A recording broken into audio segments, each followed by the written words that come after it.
바이위클리라는 프로그램을 융자 크로징할 때는 그 옵션을 처음부터 명시하진 않아요. 네.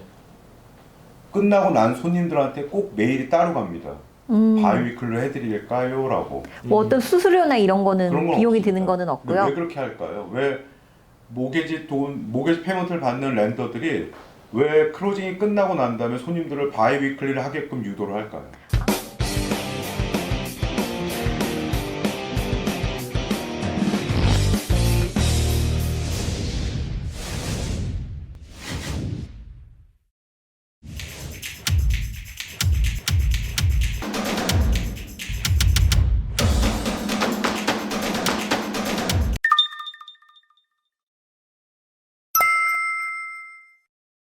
그 모기지 페이먼을 보통 다들 한 달에 한 번씩 내시잖아요. 그쵸. 근데 이제 한 달에 한 번씩 내는 먼슬리 페이먼 말고 또 바이 위클리로 내는 페이먼 플랜이 있어서 우선 그게 어떤 건지 그 정의를 한번 설명을 해주세요. 네. 그러니까 바이위클리라는 건 말 그대로 2주에 한 번이라는 뜻이죠. 그쵸? 그러니까 우리가 흔히들 2주에 한 번 그러면 한 달에 두 번이겠거니라고 생각을 하지만 1년이 365일, 일주일로 7일씩 나눠보면 52주가 나오죠. 네. 12달 곱하기 4주 48주가 아니고 52주가 나오기 때문에 52주 중에 2주에 한 번씩 낼 거니까 52주를 2로 나누면 26. 그러니까 바꿔 얘기하면은 1년에 한 달에 한 번씩 내는 걸로 하면 12번을 내게 돼 있는데 바이위클리는 26번에 걸쳐서 나눠내게 돼 있죠. 26번에 나눠서 내게 되니까 금액을 원래 내던 거가 2,000불이었으면 1,000불, 1,000불씩 낸다 하면은 그럼 똑같은 계산 아니야 라고 생각할 수 있겠지만 실제로는 26번을 냈으니까 그걸 또 2로 나눠보면 13번을 내게 되는 거고 먼틀리로 냈으면 12번 낼 거를 매년 1년에 한 달치씩을 더 내게 되는 방식이 되는 거예요. 13개월을 내게 되는 13개월치 거네요. 내는 거랑 마찬가지예요. 네. 그래서 네. 그 더 낸 것만큼은 다 원금에서 빠지기 때문에 융자 총 기간이 30년보다 짧은 뭐 24년, 25년 이런 식으로 끝나게 되는 거죠. 체감적으로는 저희가 먼틀리 페이먼이랑 큰 차이가 없다 이렇게 체감을 하지만 실제로 원금에서 쌓이는 거는 30년 상환볼 중에 엄청난 7년. 차이가 있네요. 그렇죠. 7년이면 차이가 크죠. 6년, 7년을 세이브를 하시는 거니까. 지금 한현씨께서 말씀하신 것처럼 이 바이위클리라는 프로그램을 융자 크로징할 때는 그 옵션을 처음부터 명시하진 않아요. 네. 끝나고 난 손님들한테 꼭 메일이 따로 갑니다. 바이위클로 해드릴까요? 라고. 뭐 어떤 수수료나 이런 거는 그런 건 비용이 없습니다. 드는 거는 근데 없고요. 왜 그렇게 할까요? 왜 모게지 페먼트를 받는 랜더들이 왜 크로징이 끝나고 난 다음에 손님들을 바이위클리를 하게끔 유도를 할까요? 아무래도 빨리 상환이 되면 그만큼 리스크가 줄어서 그런 거 아니에요? 랜더 입장에서는. 리스크라는 거는 이 사람이 30년 융자를 받은 게 26년에 끝난다고 해서 26년까지 살아야지 그 리스크가 확인이 되는 거니까 즉 4년 그 이후에 있는 리스크를 줄였다는 것뿐이지 중간에 못 낸다면 마찬가지가 되겠죠.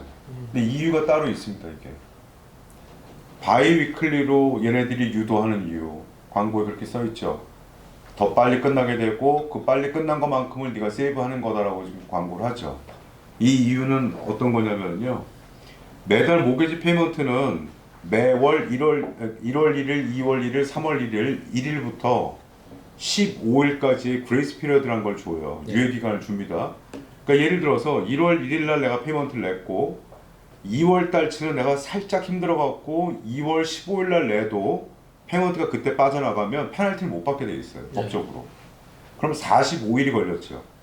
그렇죠? 네. 근데 바이위클리는 내가 페이먼트를 메일로 보내는 게 아니에요. 그냥 자동으로 위주로 가는 겁니다. 그냥 오토매틱 차지가 되는 거죠, 어카운트로부터. 그러면 이 45일이라는 기간 동안 바이위클리 프로그램은 3번의 페이먼트를 걷어갑니다. 은행 입장에서는 더 이게 훨씬 더 유리하네요. 엄청난 금액이 되는 거예요. 네. 왜냐면 1월 1일 날 2,000불을 받고 2월 15일까지 45일 기다렸다 2,000불 받는 거랑 얘네들이 그걸 쪼개서 1,000불, 1,000불, 1,000불을 걷어갔다고 쳐봐요. 3,000불 걷었죠? 네. 이런 사람으로 미국 전체 자기네 클라이언트에 100만 명만 이거에 가입시켰다고 하면 이 돈이 얼마입니까 지금? 그렇죠. 어마어마한 또 어마어마한 엑스트라 돈이죠. 그죠? 네. 딴 이유는 없고 이게 가장 결정적인 핵심적인 이유입니다.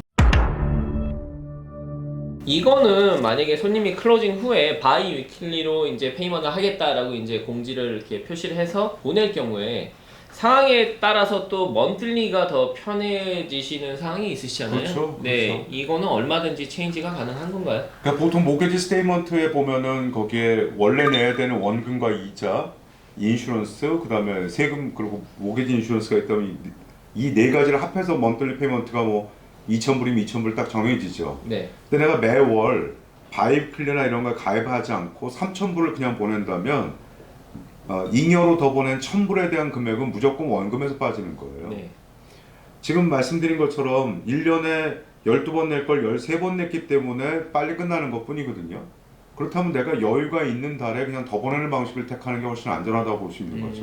아무래도 이거는 저희가 커밋먼트를 하기 때문에 그쵸. 하이드가 되잖아요. 네. 그러니까 2주에 한 번씩 부담이시겠어요. 계속 내야 되는 부담이 네, 통장에서 되고. 계속 빼가는 방식. 네, 그런데 저 같으면 안 합니다. 네, 저도 차라리 한 달에 한 번씩 내고 저만의 13개월치 페이먼을 만들어서 그러니까 한 번 더 상환을 하고 이렇게 하면 결론적으로는 7년이 줄어드니까 그만큼 이자를 세이브를 할 수 있을 것 근데 같아요. 사실은 모게지 페이먼트는요.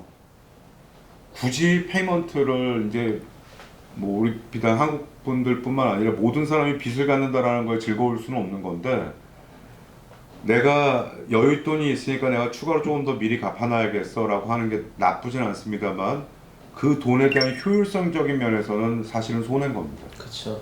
아무래도 30년 상황이기 때문에 그렇죠. 큰 차이가 없죠. 그렇죠. 그게 그렇죠. 차라리 그 돈을 조금 더 모으셔가지고 세컨하우스 투자용 투자용 부동산. 을 그렇게 하셔도 괜찮고 아니면 따로 나가고 있는 다른 페이먼트들 이자가 높은 높은 크레딧 거. 카드나 학자금융자나 지금 요번에 이제 미국 부채한도 협상이 끝났고 아마 7, 8월부터 또 신규로 재무부에서 이제 채권을 많이 발행을 하게 될 텐데 이 D라는 거 협상의 가장 중요한 포인트가 학자금융자 페이먼트 유예 기간을 끝낸다라는 거에 대해서 합의했다라는 거예요. 네.